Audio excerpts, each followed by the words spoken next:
Hey guys! I'm Sarah. I'm Kaitlyn. And we are your best friends. Woo! Today we are talking about, well, the title of this video is Why Am I So Quiet Around Others? So this is for you if you find that in social situations, you are just quiet sometimes. Or maybe you're loud and fun around your friends, but then around people you don't know, you become really shy and you don't know why. You're literally so quiet and you want to be fun and outgoing and confident, but you just don't know. You don't speak. Yeah, you don't know what to say. You would love to, but it's awkward. You just don't. It's not happening. It's just not coming out. I relate to that and I'll get into that. But before we start talking, do not forget to subscribe to this channel.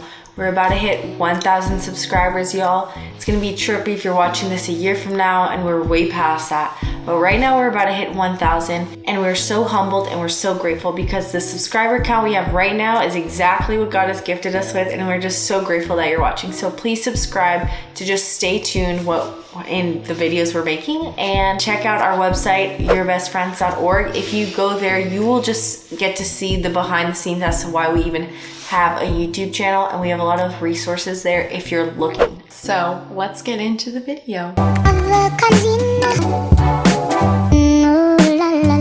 This was my experience big time. Throughout high school, I was very quiet, but especially a specific example that I will give is in college, when I joined my sorority, I found that around a lot of the girls in my sorority, I was very quiet. I would go to the house for meal times, especially lunch and dinner. And that's when everyone's sitting at the dining room table and everyone's talking. Even if you guys don't know each other really well, everyone's engaged in juicy conversation, just going back and forth. I felt this shyness come out of me that reminded me from when I was shy in high school that I just didn't know why I was being so quiet. Like genuinely, I wanted to talk. I wanted to be social. It's not like I couldn't get words to come out, but it's like I didn't have anything to say. And I hated it because I would sit there every day and these girls are all talking and there's just something in me, the quiet side, that's just totally brought out. And I actually called Sarah to talk about it because I was feeling so discouraged. I'm like, I just don't know why I'm quiet. And it had also been something that I kind of had struggled with on and off throughout high school. And she gave me a really amazing tip of advice that I think is going to help you guys. Maybe it's not you. Maybe they're just not your people. Like maybe they are just the type of people that don't bring out the talkative side in you. And that helped me a lot because all of a sudden I realized what these girls are talking about is just not my type of conversations. It's not like they were bad or anything like that, but they would talk about getting their nails done, for example. And I wasn't a person that consistently got their nails done. So I didn't have anything to add to the conversation. Or they're all from Miami, so they're talking about fun things to do in Miami. And I don't go to Miami, so I don't have anything to add. Because you don't relate, you don't have anything to add. Mm-hmm. And that set me so free because all of a sudden I realized some people have personalities where they can talk to everybody, and that's awesome. But for us quiet people, it's not that we're quiet all the time. It's just that when people aren't our type of people, we just are not the types to have much to add. And I learned how to be quiet and confident and just own who I was. And that was super cool. So I just want to share with you guys that so that you can see where we're coming from. I remember on that phone call telling you, hey, listen, I've always loved about you that you don't have to speak. She doesn't feel the need to speak. Sure, can some people in the past taken her not speaking as like, what are words that people could say about shy people? Standoffish. What's rude? I mean, yes, standoffish.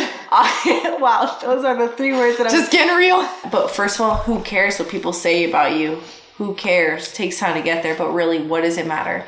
However, I told Kaitlyn I loved about her that she might not feel it or know it, but confidence is not a personality trait. Confidence is literally confidence in what you are, in what God made you. Mm-hmm. Unlike me, I am the talkative person. She's a lion. I'm a lion, okay? I can talk to anybody Blur, blah, blur, okay? It's not about me though.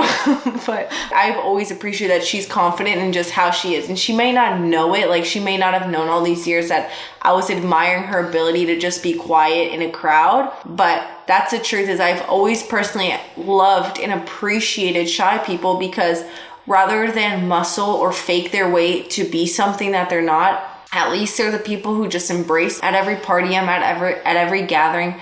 I don't have to act like something that I'm not. And I know that shy people, there's some shy people who this could be your greatest insecurity and you actually want to improve. And then there's some of you who you accept it. And we're going to get into all of those little things. Yeah. But yeah, in that conversation, I remember saying, you might not realize it, but you are very confident. It's just like, it's kind of hard when you're in a group of people, and it's actually much more practical than it is complex and about you. It's as practical as, like, if I'm in a group of people, although I personally get along with a lot of people, I still find myself, if everyone's humor is like super sarcastic or negative, I'm really not going to have much to add in that humor group, because that's not my humor. So no matter how great I even am at being social, it's like, I can't even add humor in some social settings because I don't relate to that kind of joking. So I'm just like, all right, peace, I'm out. Like, I'll just sit and listen to y'all joke, you know? And I just started picking up that it's not really always about you. It's just like, if you don't do your nails, how the freak are you gonna talk to girls who are always talking about nails? I feel like that's just so important to stop and take a note of there before we say anything else about being shy or being confident, because that right there changed me, and it changed how I acted. Because a lot of the times in a lot of the videos, we were searching up videos before this just to see what's out there about this topic, and a lot of them say, are you quiet? How to be more outgoing and confident. And it's always this association of being loud and being talkative and being the life of the party with the confident ones. But the person who's loud could be just as insecure as the person who's quiet. Yeah. But for some reason, we just associate that confidence is with that big personality. And for years, I would try to be confident with the phrase, fake it till you make it. So I would try to fake being that person that is just loud and social.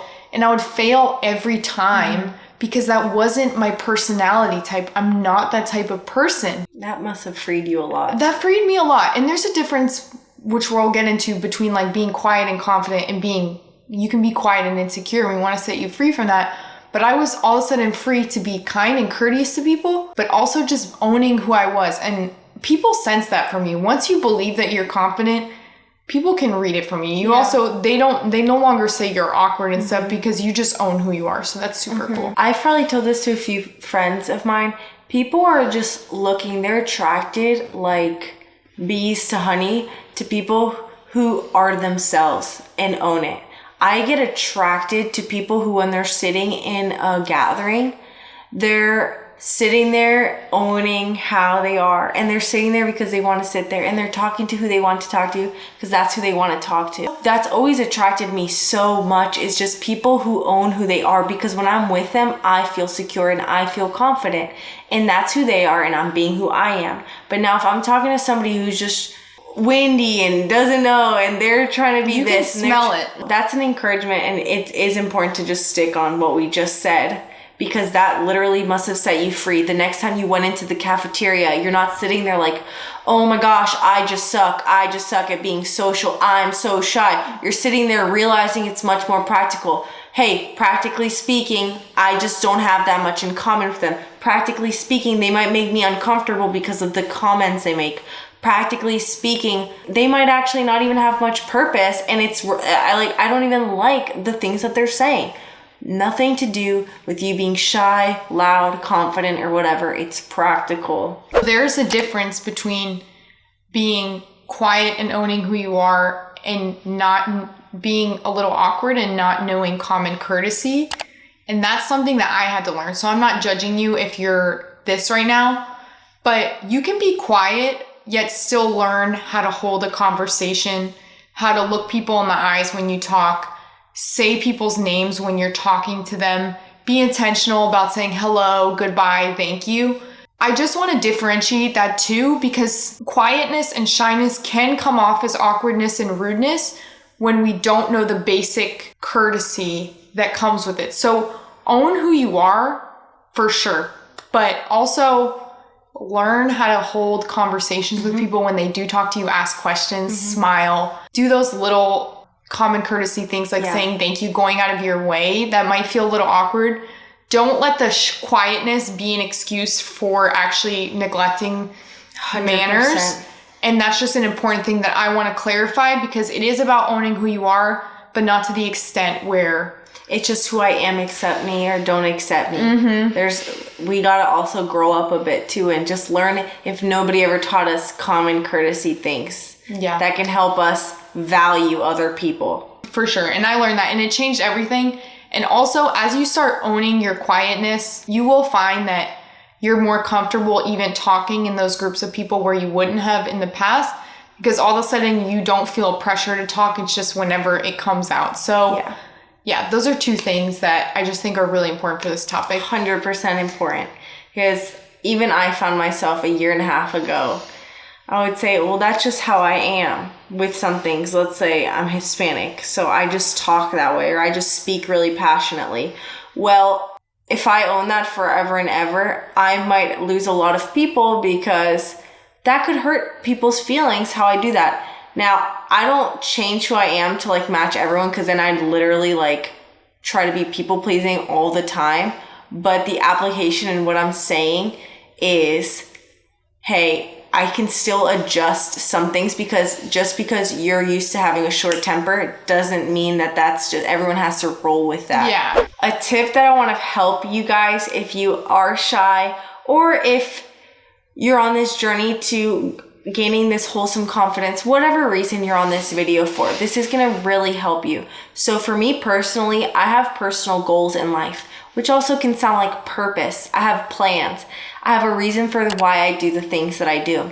What's going to help you if you're trying to be, or if you're trying to discover your personality and how to interact with people, is have personal goals. If you want to be not shy or more confident, well, we got to ask ourselves, why? What is that reason? Because our why is going to drive us to the way that we become that.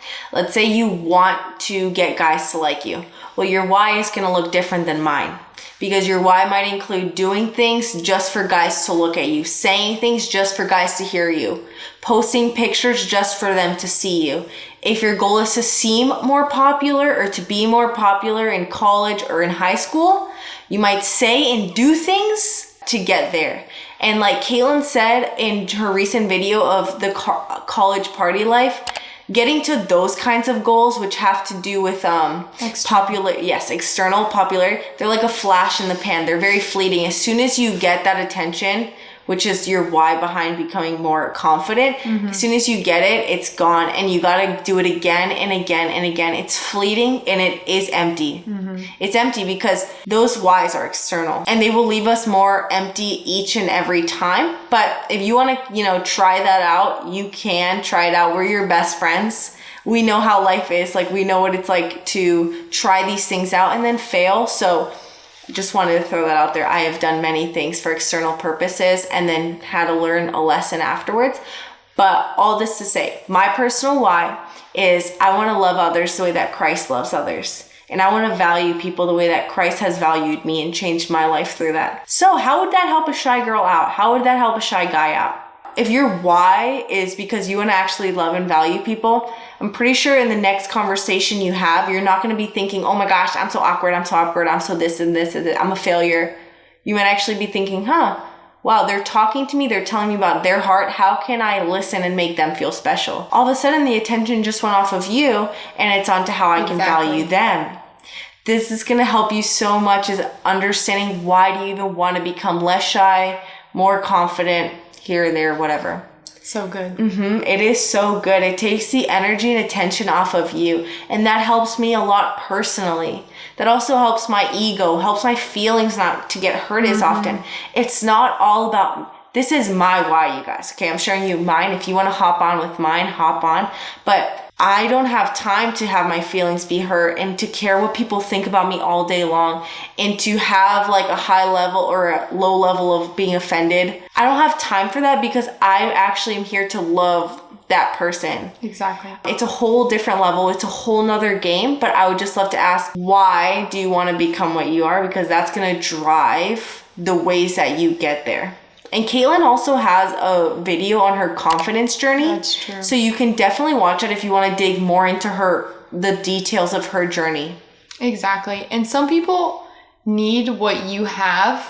You know, not everyone in a group of people feels comfortable talking to the person who's the most outgoing and loud.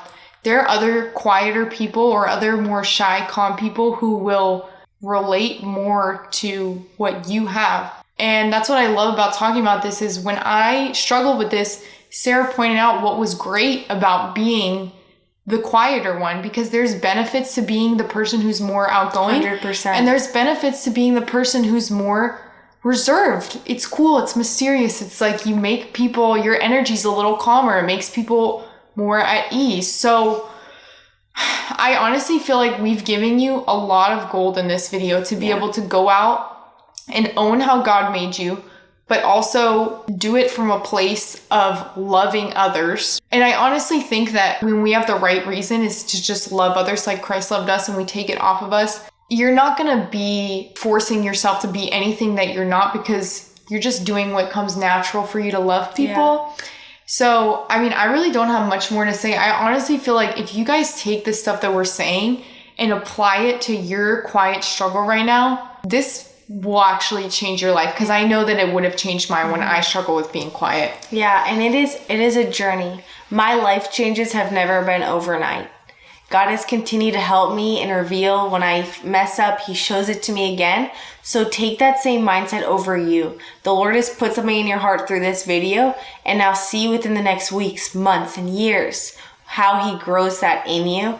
And yeah, to finish it off, you guys, feel free to comment if you want us to go into any specific route for another video. If you related to One Piece, we could definitely dive into it. More. Mm-hmm. Yeah, for sure. Yeah. So with that being said, I mean, that's a great video on how to be quiet and confident. Yes. Subscribe to our channel. Get us to 1,000. We love you guys so much. Yep. See you in the next video. Bye.